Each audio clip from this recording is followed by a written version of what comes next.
I flew Virgin Atlantic's oldest business class seat on one of their longest flights, London to Los Angeles. It's been called Coffin Class on one of the worst business class seats in the sky. So, I wanted to find out, is it really that bad, or are people just being a little bit dramatic? Well, come with me as I show you exactly what to expect, what surprised me, what disappointed me, and how I booked this 11-hour flight for just 16,500 points one way. The Virgin Atlantic experience actually starts long before boarding. At Heathrow Terminal 3, upper-class passengers get their own private check-in wing. You literally drive right up to it. Arrive by train or taxi instead? Not a problem. There's a dedicated upper-class area and I've never seen a queue. Then it's straight into a private security lane, and within a minute you're through into departures. It's smooth, calm, and genuinely feels premium. A strong start before you even reach the gate. Then comes the star of the show, the Virgin Atlantic Clubhouse. I've said it before, this is one of my favourite lounges anywhere. Great food, cocktails made to order, big apron and runway views, and that unmistakable Virgin character. Stylish but never stuffy. You can grab a full meal, book a shower, or even do some yoga if that's your thing. If you ever fly Virgin Atlantic upper class, arrive early.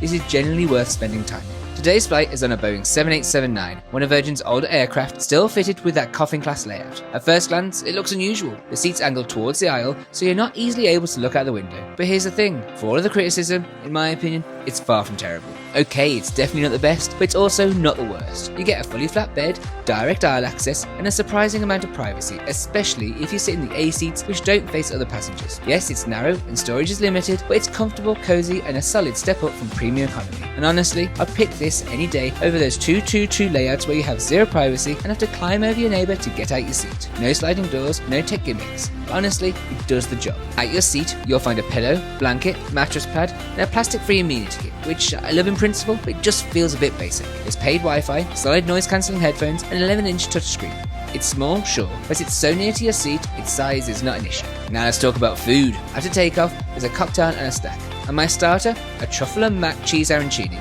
which was actually pretty fit. The main meal though, lemon thyme grilled chicken with truffle mash. Looked fine, tasted fine, but was more school dinner than business class meal. Dessert was a chocolate fudge cake, pleasant enough, but nothing to write home about. After my meal, I went to explore the small onboard bar at the back of the upper class cabin. A nice touch, though it feels a little bit forgotten these days. And Virgin recently announced its days are numbered, which is a shame. Before landing, we were then served afternoon tea. Quiche, sandwiches, scones, champagne, and of course, tea. That was actually a pleasant surprise. But before we knew it, it was then time to make our descent into LA. So, after 11 hours, what's the verdict? The highlight? Easy, the Virgin Atlantic Clubhouse. It's still one of my favourite lounges anywhere. The weak spot? The food. Not awful, but it doesn't feel premium. I'm not entirely convinced it's not just economy food on fancy plates. Based on this flight, would I fly Virgin again? Absolutely. Would I avoid this aircraft? No, especially if it's a daytime flight. But would I go out of my way to choose Virgin over another airline? Probably not. But what do you think? Is the seat a deal breaker for you, or does it get more hate than it deserves? Like and follow for part 2, where I'll cover my return